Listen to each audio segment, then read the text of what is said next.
বিসমিল্লাহির রহমানির রহিম। প্রিয় দেশবাসী এবং জাতীয় পার্টির অগণিত নেতা কর্মী শুভানুদেয়ী দেশে বিদেশে, আসসালামু আলাইকুম রহমতুল্লাহি বারাকাতুহু। আমার শুভেচ্ছা গ্রহণ করবেন। আমি অবাক বিস্ময়ে দেখলাম প্রধান নির্বাচন কমিশনার বলতেছেন জাতীয় পার্টির আসল মালিককে আমি খুঁজে পাচ্ছি না। এটা চরমভাবে আমি বলবো যে একটা মিথ্যাচার। এবং এই যে মানুষগুলো এত খারাপ প্রকৃতির যে আমার ভাষা নাই। যারা আজকে ক্ষমতায় আছেন, ভাই ক্ষমতা চিরস্থায়ী না। আপনারা আর অল্প সময়ের জন্য ক্ষমতায় আছেন। এখনই ক্ষমতা থাকা অবস্থায় দেশের বাইরে যেতে পারেন না, দেশেও পুলিশ ছাড়া আপনারা বের হতে পারেন না। তো আপনাদের পরিণতি কি হবে সেটা আপনারা নিজেরাও জানেন। এই যে আপনারা বলতেছেন যে আসল মালিক পাচ্ছি না জাতীয় পার্টির, এই যে 24-এর গণ আন্দোলন, আজকে সকল বুদ্ধিজীবী, টকশো ব্যক্তিত্ব এবং গণ অধিকার পরিষদের আরেক অংশের নেতা তারেক রহমান বলতেছে যে জাতীয় পার্টি একমাত্র দল, রাজনৈতিক দল যারা 3রা জুলাই থেকে লাগাতার ছাত্রদের পক্ষে ব্যানার নিয়েছিল মিছিলে। অন্য কোনো রাজনৈতিক দলের ব্যানার ছিল না। তারা নেমেছে 24 তারিখের পর, তাদের ব্যানারবিহীন তারা ছাত্রদের সাথে মিশে আন্দোলন করেছে। আমরা কিন্তু সরাসরি আমাদের ব্যানারে আমরা মিছিল মিটিং করেছি, বক্তব্য দিয়েছি। এখন জাতীয় পার্টির যে চেয়ারম্যান জিএম কাদের এবং জিএম কাদের জাতীয় পার্টির গঠনতন্ত্র অনুযায়ী জাতীয় পার্টি চলবে।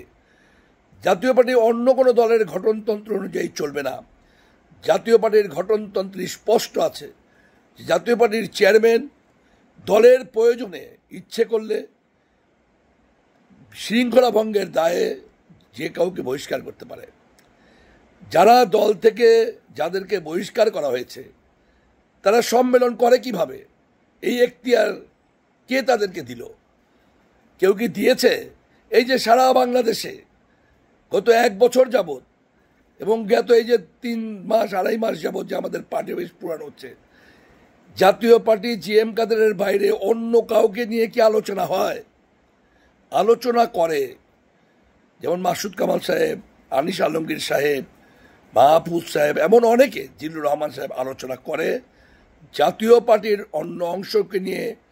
ওনারা বলতেছে যে যারা জাতীয় পার্টি থেকে চলে গেছে এই গোষ্ঠীটাই আওয়ামী লীগের সত্যিকারের দোসর ছিল এবং তারাই আওয়ামী লীগের হাসিনা, আওয়ামী লীগ মনোনীত আওয়ামী লীগ সমর্থিত জাতীয় পার্টির প্রার্থী শেখ হাসিনার ছবি লাগিয়ে নির্বাচন করা, আওয়ামী লীগকে তোষামত করা, যে কারণে জাতীয় পার্টিকে বারবার প্রশ্নের সম্মুখীন হয়েছে।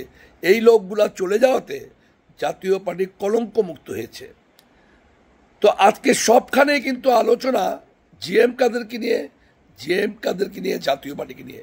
জিএম কাদেরের বাইরে কোনো জাতীয় পার্টি নাই, এটা সর্বজন স্বীকৃত।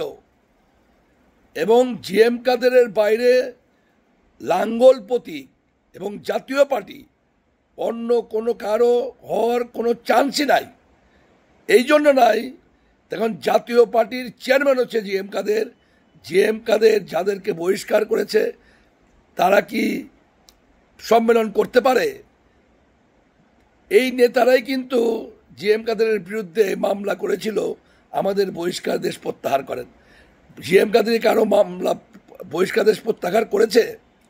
অন্য কোনো রাজনৈতিক দলে, অন্য কোনো রাজনৈতিক দল যদি আপনি হিসাব করবেন তাহলে সেই রাজনৈতিক দলের বিএনপি বলেন বা অন্যান্য দল বলেন, এমন কি কেউ আছে যে তারা চলে গিয়ে তাদেরকে বহিষ্কার করা হয়েছে এবং তারা পাল্টা গিয়ে আবার ওই দলের চেয়ারম্যানকে বাদ করে দিচ্ছে? এমন কোনো সিস্টেম আজ পর্যন্ত বাংলাদেশের ইতিহাসে কেউ দেখেছেন? জিএম কাদেরের নামে লাঙ্গল, জিএম কাদের জাতীয় পার্টির বৈধ চেয়ারম্যান। আর জিএম কাদেরকে নিয়েই সকল জায়গায় সরকার বলেন, সরকারের বাইরে বলেন, সব জায়গায় জিএম কাদেরকে নিয়ে আলোচনা এবং জিএম কাদের হচ্ছে আগামী দিনের রাজনীতির ফ্যাক্টর। জিএম কাদের যেখানে আগামী দিনের রাজনীতির ফ্যাক্টর, যেখানে বলা হচ্ছে যে জামাত এই জন্যে জাতীয় পার্টির চায়, বহিষ্কার দেশ চায়, নিষিদ্ধ চায়, যাতে জিএম কাদের বিরোধী দলের নেতা হতে না পারে।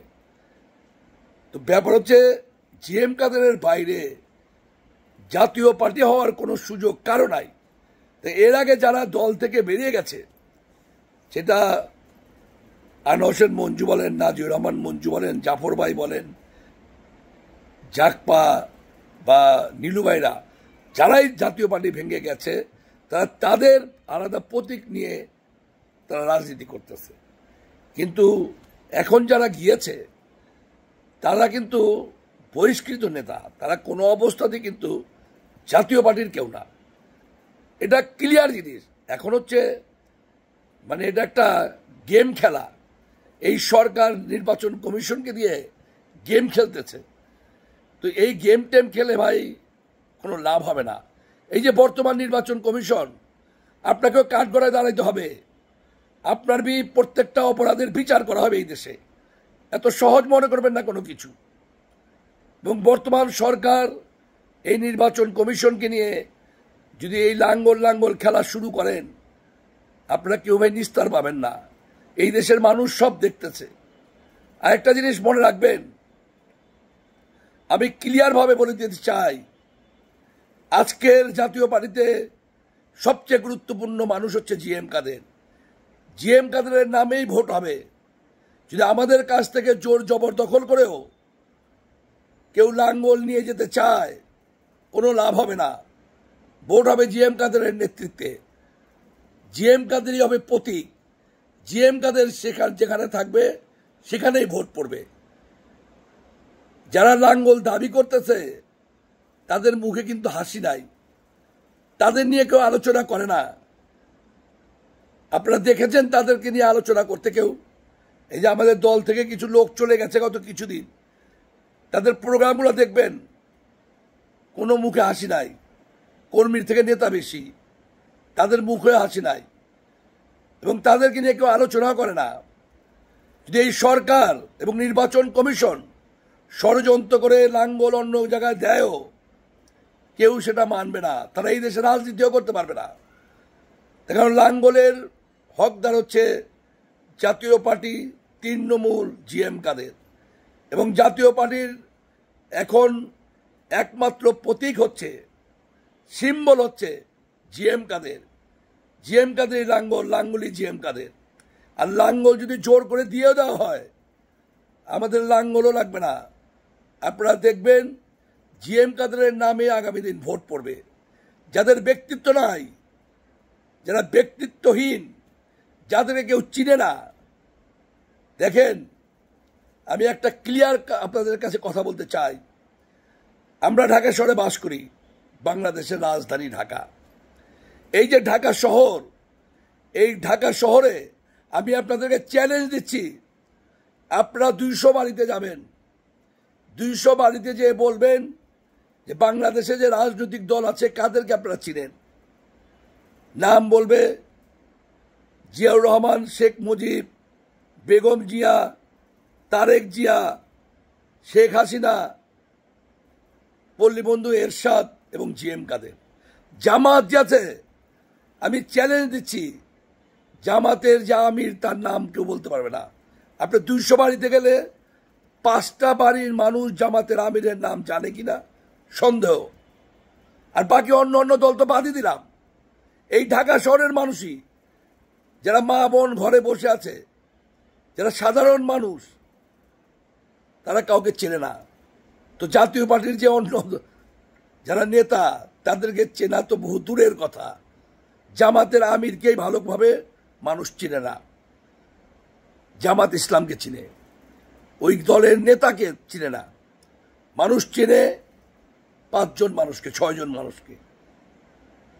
বেগম জিয়া, জিয়াউর রহমান, শেখ মুজিব, হাসিনা, তারেক জিয়া, পল্লীবন্ধু এরশাদ এবং জিএম কাদের, এদেরকে সাধারণ মানুষ চিনে। এই জন্য এদের কোনো প্রতীকের প্রয়োজন পড়বে না। এই জন্য লাঙ্গল নিয়ে ভাই খেলবেন না। নির্বাচন কমিশনকে অনুরোধ করবে, এই দিন না, আরো দিন আছে। আপনাদের আওয়ামী লীগের পতন থেকে শিক্ষা হয়নি, আপনারা এখনো জোর জুলুম করতেছেন, অন্যায় করতেছেন, অবিচার করতেছেন। আল্লাহ ছাড় দেন, ছেড়ে দেন না। আপনি যা করবেন ঠিক বিপরীতটা আপনার উপরে এসে বর্তাবে। আওয়ামী লীগ যা করেছে সে তারা পেয়েছে, এখন যারা করতেছেন তারাও এটা ফেরত পাবেন। এই জন্য আমি জাতীয় পার্টির সমস্ত নেতৃবৃন্দকে আমি অনুরোধ করবো, আপনারা বিচলিত হবেন না। জিএম কাদেরই হচ্ছে জাতীয় পার্টির ব্র্যান্ড। জিএম কাদেরের নামেই জাতীয় পার্টি চলবে। যদি এই নির্বাচন কমিশন, এই সরকার জোর করে অন্যায়ভাবে লাঙ্গলকে আমাদের কাছ থেকে নিয়েও নেয়, তারপর একটা জিনিস মনে রাখবেন, এই সরকার এবং নির্বাচন কমিশনকে এদেশের মানুষ, জাতীয় পার্টির নেতাকর্মীরা প্রত্যাখ্যান করবে এবং প্রয়োজন বোধে লক্ষ লক্ষ লোক এই ঢাকা শহর থেকে এই নির্বাচন কমিশন ঘেরাও করা হবে। যদি লাঙ্গল নিয়ে ছিনিমিনি খেলা হয়, যদি লাঙ্গল নিয়ে ছিনিমিনি খেলা হয়, এই নির্বাচন কমিশনকে মাফ করা হবে না, নির্বাচন কমিশন ঘেরাও করা হবে। এই জন্য জাতীয় পার্টির নেতৃবৃন্দকে আমি অনুরোধ করব, আপনারা বিচলিত হবেন না, জিএম কাদেরের উপর আস্থা রাখেন। পরম কোন আল্লাহ অবশ্যই আমাদের সহায় হবেন। আপনারা ভালো থাকবেন। আসসালামু আলাইকুম ওয়া রাহমাতুল্লাহি ওয়া বারাকাতুহু।